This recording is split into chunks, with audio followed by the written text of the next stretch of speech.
باللہ من الشیطان الرجیم بسم اللہ الرحمن الرحیم۔ حضرت صالح علیہ السلام کا اٹھنے کا قصہ، ویڈیو کے دوسری پارٹ۔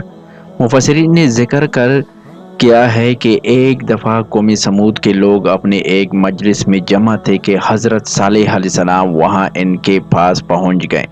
انہوں نے ان کو اللہ کی توحید کی دعوت پیش کی، ان کو وعظ و نصیحت کی، اللہ کے عذاب سے ڈرایا اور ان کو اللہ کی اطاعت و فرمانداری کا حکم دیا۔ تو وہ کہنے لگے، اگر تو اس ایک چٹان کی طرف اشارہ کر کہاں سے ایسی صفات کی حامل اونٹنی نکال دے تو ہم ایمان لے آئیں گے۔ اور اونٹنی کی صفات بیان کرنے میں غلو سے کام کیا کہ وہ 10 ماہ کی حاملہ ہو، لمبے قد کی ہو، اور دیگر صفات کا بھی ذکر کیا۔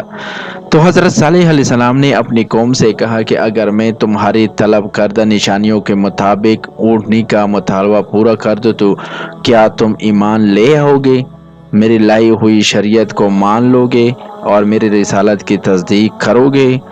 انہوں نے کہا کہ ہاں۔ صالح علیہ السلام نے ان سے ایمان لانے کا پختہ وعدہ لے لیا، پھر جائے نماز کی طرف پلٹے، جو مقدار تھا نماز پڑھی، پھر اپنے رب سے دعا کی کہ اے اللہ میرے قوم کا مطالبہ پورا کر دے۔ اللہ تعالیٰ نے چٹان کو پھاڑنے کا حکم دیا اور اس بہت بڑی اور 10 ماہ کی حاملہ اونٹنی نکلی جو ان کے مطالبے کے مطابق تھی۔ جب انہوں نے سوال کے مطابق اونٹنی دیکھی تو انہوں نے اسے عظیم الشان معاملہ، ہیبت ناک منظر، قدرت عالیہ کا نمونہ، قطعی دلیل اور روشن برہان پایا۔ اس کے نتیجے میں بہت سے لوگ ایمان لائے اور اکثر کفر و ضلالت پر اڑے رہے اور ہٹ درم بنے رہے۔ اس لیے اللہ تعالیٰ نے فرمایا کہ انہوں نے اونٹنی پر ظلم کیا اور انکار کیا اور حق کی پیروی نہ کی۔ ایمان لانے والوں کو ریس جند بن عمر بن محلب بن لبید بن جویس کا تھا۔ یہ قوم سمود کے سرداروں میں سے تھا اور بڑے بڑے لوگوں نے اسلام قبول کرنے کا ارادہ کیا، لیکن ان کو بتوں کے بیچاری خباب اور زوب بن عمر بن لبید اور رحاب بن سر بن جلمیس نے روکا۔ جدان نے اپنے چاچا کے بیٹے شہاب بن خلیفہ کو اللہ کی توحید کی طرف بلایا۔ یہ بھی ان کا ایک بڑا آدمی تھا اور وہ اسلام قبول کرنے کا ارادہ کر چکا تھا، لیکن قوم کے دوسرے سرداروں نے اس کو روک دیا اور وہ ان کی طرف مائل ہو گیا۔ مسلمانوں سے ایک شخص مہر بن عزیب بن الزمیل نے اس بارے میں کچھ اشارے کیے ہیں۔ آل عمر کی جماعت نے شہاب کو اللہ کے نبی صالح علیہ السلام کی طرف بلایا جو تمام قوم سمود کا عزیز تھا۔ اس نے ایمان قبول کرنے کا ارادہ کیا۔ اگر وہ نبی کی دعوت پر لبیک کہتا تو صالح علیہ السلام ہم پر غلبہ حاصل کر لیتے اور وہ اپنے ساتھی صالح علیہ السلام کے برابر جواب کو نہ سمجھتے، لیکن آل حجر کے گمراہ لوگوں ہدایت کے بعد منہ موڑ اور مکی کی طرح الگ ہو گئے۔ اب صالح علیہ السلام نے ان کو فرمایا کہ یہ اللہ کی اونٹنی ہے۔ یہ اونٹنی کی نسبت اللہ تعالیٰ نے اپنی طرف تعظیم اور تشریفہ کی ہے، جیسے کتب اللہ، بیت اللہ، عبداللہ، اللہ کا گھر، اللہ کا بندہ۔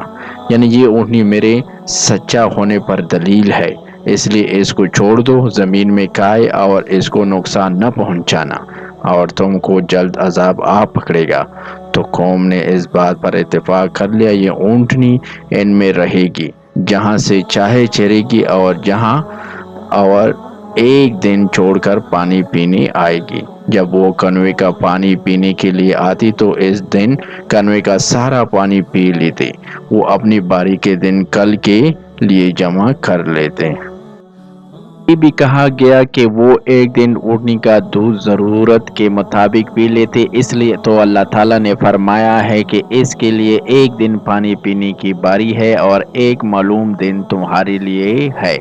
اس وجہ سے اللہ تعالیٰ کا ارشاد ہوا، ہم تمہاری آزمائش کے لیے اونٹنی بھیجیں گے کہ تم اس پر ایمان لاتے ہو یا اس کا انکار کرتے ہو، اور اللہ تعالیٰ کو تو ان کے کرتوتوں کا علم تھا، اس لیے فرمایا کہ انتظار کرو اور دیکھو ان کا انجام و نتیجہ کیسا ہوتا ہے۔ اور ان کی تکلیفوں پر صبر کرو، صورتحال تم پر جلدی واضح ہو جائے گی۔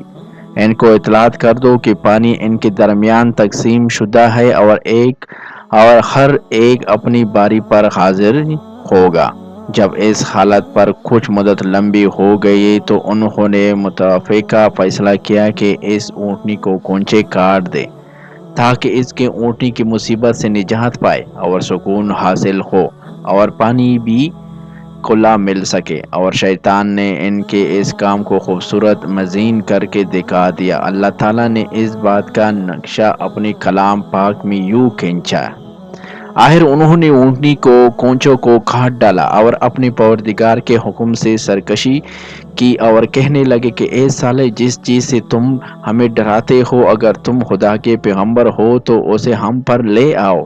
اور قدار بن صالح بن جدعان نے اس کام کی سرپرستی کی۔ وہ سرخ رنگ کا اور میلی آنکھوں والا تھا اور اس کے وجود پر دھبے تھے اور کہا جاتا تھا کہ وہ والد الزنا حرامی تھا۔ وہ صالح کے گھر پیدا ہوا، حقیقت میں وہ ایک سیبیان نامی آدمی کا بیٹا تھا اور اونٹنی کے قتل کے متعلق ان کا ایک متفقہ فیصلہ تھا، اس لیے اس کے قتل کو اللہ تعالیٰ نے سب کی طرف منسوب کیا اور فرمایا کہ انہوں نے اونٹنی کو قتل کیا، اگرچہ اس کے قتل کرنے میں صرف ایک شخص ملوث تھا۔ اور مفسرین حضرات میں سے ابن جریر نے ذکر کیا کہ قوم سمود میں 2 عورتیں ایسی تھیں جنہوں نے اس کو اونٹنی کے قتل پر ابھار۔ ان میں سے ایک کا نام صدوقہ بنت الحمیان بن زہرین بن مختار تھا۔ یہ ایک مالدار خاندانی عورت تھی۔ اس کا خاوند مسلمان ہو گیا تھا تو اس نے اس سے علیحدگی اختیار کر لی۔ پھر اس نے اپنے چچا زاد بھائی مصری بن مہرج بن الحمیہ کو بلایا اور اس پر اپنا نام پیش کیا، لیکن شرط یہ لگائی کہ وہ اونٹنی کو کونچے کاٹ دے۔ دوسری عورت کا نام انمیزہ بنت غنیم بن مجلیس تھا۔ ان کی کنیت ام الغنامہ تھی۔ یہ ایک کافرہ اور بوڑھی عورت تھی۔ اس کی زواب بن عمر خاوند سے 4 بیٹیاں تھیں۔ یہ آدمی سرداروں میں سے تھا، اس لیے اس عورت نے خود ابن صالح سے کہا کہ اگر تو اونٹنی کی کونچی کاٹ دیتی تو میں اپنی 4 بیٹیوں کا نکاح تجھ سے کر دوں گی۔ اس طرح یہ دونوں جوانوں مصری اور غدار اس کام کے لیے تیار ہوئے اور انہوں نے اپنی قوم کو بھی اس کام پر آمادہ کرنے کی کوشش کی تو 7 آدمی اور اس کے ساتھ مل گئے۔ انہوں نے بارے میں اللہ تعالیٰ نے ارشاد فرمایا کہ شہر میں 9 آدمی رہتے تھے جو زمین میں فساد پھیلاتے تھے اور اصلاح کرتے تھے۔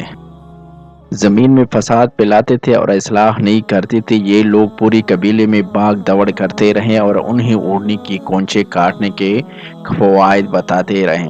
تو قبیلے کے دوسرے لوگوں نے بھی ان کی بات مان لی اور اس کو سراہا۔ یہ لوگ اونٹنی کے کونچے کاٹنے کے لیے ایک جگہ چھپ کر گھات لگائے میں بیٹھ گئے۔ جب وہ پانی پی کر واپس ہونے لگے تو مصری نے جو اس کام کے لیے چھپا ہوا تھا، اس نے تیر مار جو اونٹنی کی پنڈلی کی ہڈی میں پیوست ہو گیا۔